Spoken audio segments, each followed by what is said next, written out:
You think you've moved on. You think because time passed, because life got busy, because you're still breathing that the past is gone. But it isn't. It's not behind you. It's beneath you. Under the laughter, under the habits, under the roles you've learned to play. It's hiding in your muscles, your reactions, your silence. You've buried it, but you didn't bury it deep enough. There are moments when it rises again, not with words but with weight, a strange heaviness in your chest, a sudden anger you can't explain, a fear that doesn't match the moment, and you call it anxiety or say it's nothing, but it's not nothing. It's memory disguised as mood. Carl Jung said, until you make the unconscious conscious, it will direct your life and you will call it fate.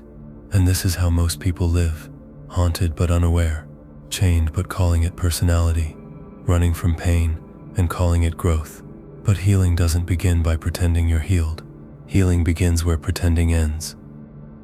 So let me ask you something. What are you really running from? You say you don't want to look back, that the past is past, that it makes no sense to dig up what hurt you. But this isn't about digging. It's about seeing. Because what you refuse to face, you repeat. What you deny in yourself, you meet in others. Again and again, life brings you back to the same point, not to punish you, but to wake you up. The moment you said I'm fine when you weren't, that was the moment you began to abandon yourself. The moment you laughed to avoid crying. The moment you accepted what broke you just to survive. These were small deaths, not visible, not dramatic, but real. And every time you ran instead of feeling, a piece of you stayed behind. Now years later you feel the emptiness, but you don't know why. You feel disconnected but can't explain it. You succeed but it doesn't taste like joy. You love, but something's missing. That something is you.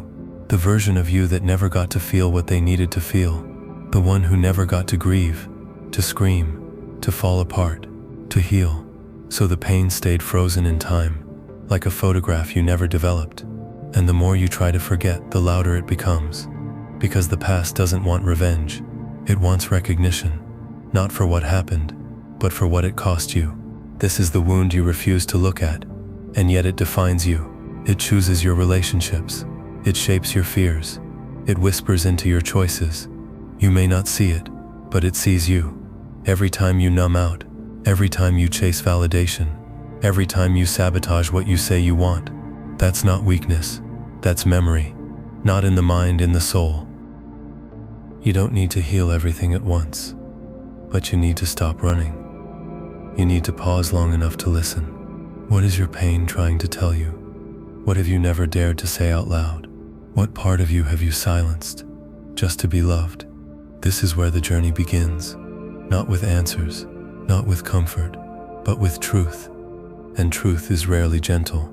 It doesn't knock, it breaks the door, but it does so to set you free. So stop pretending you're over it. You're not, and that's okay. Breaks the door, but it does so to set you free. So stop pretending you're over it. You're not, and that's okay. There's nothing wrong with you, but there is something unfinished inside you, something that still bleeds in silence. And until you go back for it, you'll never be whole. Not because you're broken, but because you're split. Half of you lives here.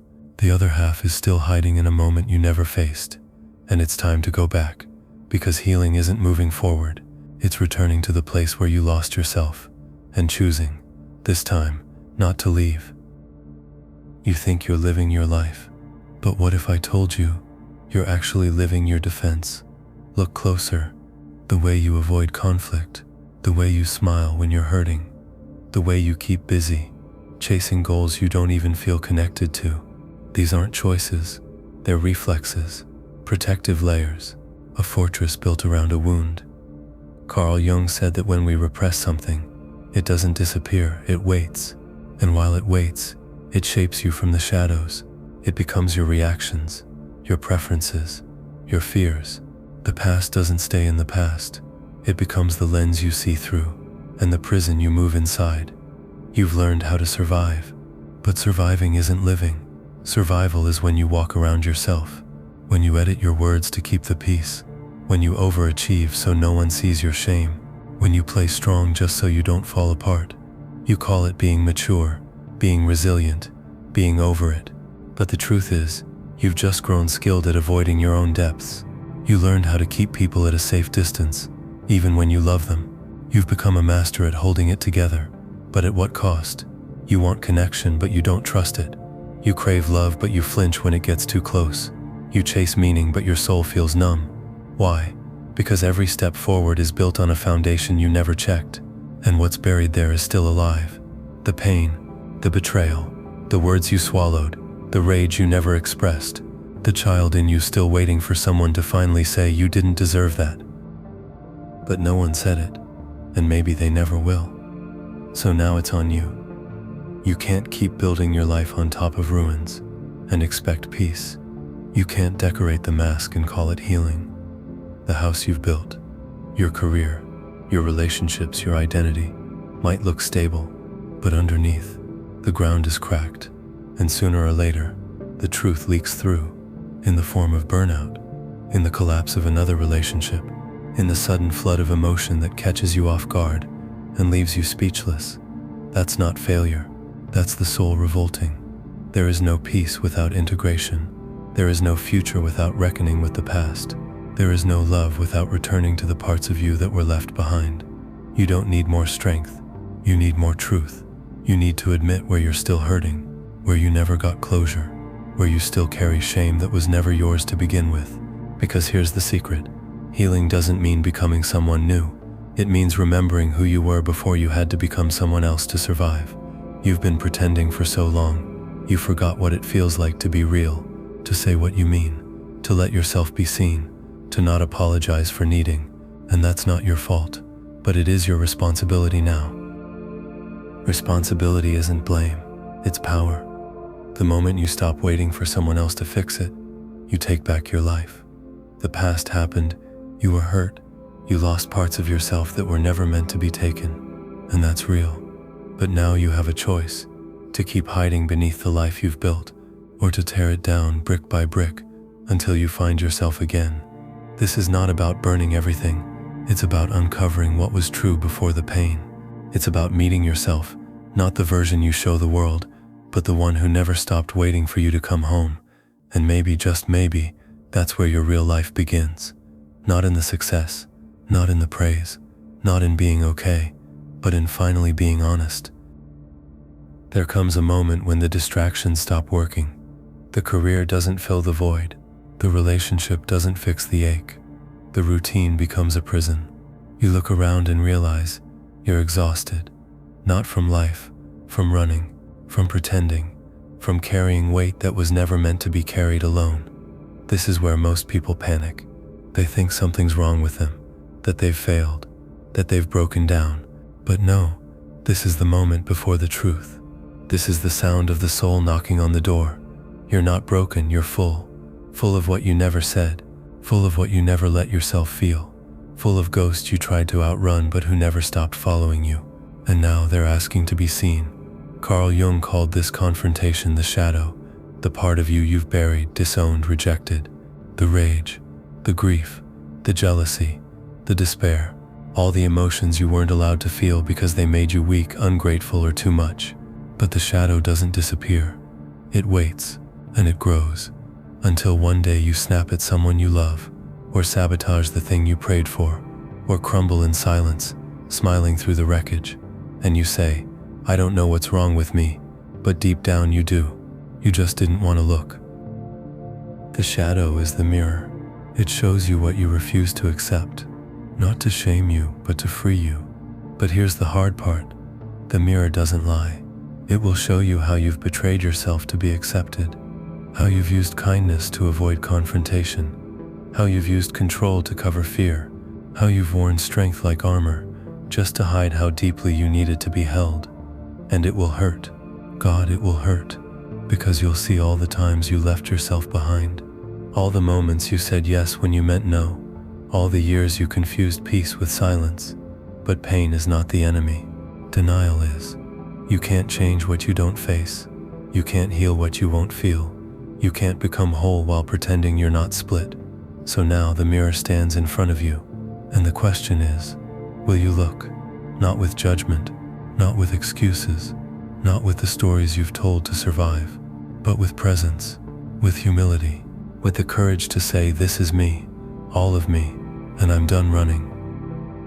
Because only when you look at the shadow can you begin to hold it, and only when you hold it can it stop controlling you. The shadow isn't evil, it's wounded.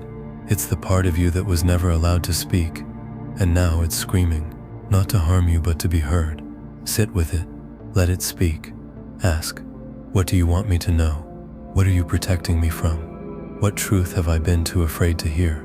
This is where real healing begins, not with fixing, but with feeling, not with becoming someone new, but with remembering who you were before the world told you who to be. This is the moment of truth, the threshold, the silence before the scream, and you are not alone in it. Every human soul reaches this place eventually, the place where pretending dies and truth begins. But the path through is not gentle, it's not clean, it's not fast. It's a dark night, a slow burning, a radical surrender. You will have to sit in the fire of your own pain without reaching for the exit. You will have to forgive yourself for surviving the only way you knew how. You will have to say goodbye to the person you became just to feel safe. And when you do, something shifts. Not all at once, but undeniably. A crack forms, and in that crack, light. You've looked in the mirror. You've seen what you didn't want to see. And maybe for the first time in your life, you didn't turn away. That is not weakness. That is strength. Because facing yourself, truly facing yourself, is the most terrifying thing a person can do. It's not a spiritual quote. It's not a motivational reel. It's war. A quiet war that happens inside your own bones. And now that you've walked through the fire, something in you has changed. Not everything, not instantly, but undeniably. You've stopped pretending. You've stopped blaming. You've stopped hiding behind your mask. And that's not the end of your suffering, but it's the end of your running. And that changes everything. Carl Jung said that healing doesn't come from the light alone. It comes when we bring light into the places we've kept dark. That's what you've done. You didn't erase your past. You met it. You didn't escape your pain. You sat with it. And slowly, piece by piece, you reclaimed the parts of yourself you had left behind. That's what wholeness is. Not perfection. Not peace without struggle. But living without shame for who you are. All of you. You are no longer ruled by the pain you refuse to feel. It's still there. It will visit. It will whisper. But now, you have a voice too. You know when the old wound is speaking. You know when the past is trying to steer your present.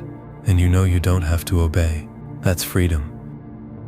Not the kind that comes from numbing out or cutting off or pushing away, but the kind that comes from holding your scars without flinching, from walking into your relationships without playing a role, from saying I need without guilt, from saying no without fear. And here's the part they never tell you. Once you've come home to yourself, the world doesn't get easier. It gets clearer.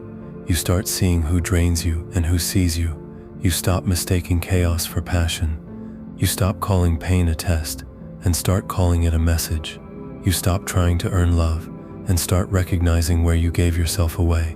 You stop betraying yourself for peace, and you begin finally to live. This is what healing looks like. Not loud, not dramatic, but real. A different kind of strength. Quiet, rooted, unshakable. You no longer need the world to approve of you because you are no longer at war with yourself. And now you carry something priceless, clarity. You see who you were. You understand why you broke. You forgive the version of you who did what they had to, and you choose again and again not to abandon yourself ever again. That's the return. Not to some ideal, not to some polished self, but to your truth, to your center, to the raw, complex, breathing, imperfect human being you were always meant to be. And from this place, something else begins. Purpose. Not the kind you chase, but the kind that calls you. Because now you are no longer living on autopilot. You are no longer asleep in someone else's dream. You are awake, aware, and responsible. This is what Jung meant when he spoke of individuation, the journey of becoming yourself, not the self your trauma shaped, not the self your parents demanded, not the self your fear created, but the real one, the rooted one, the one who is no longer a stranger in their own skin. So now I ask you, what will you do with this new power? What will you create, now that your hands are no longer busy covering the past? Who will you become, now that you've stopped being a reflection of your wound?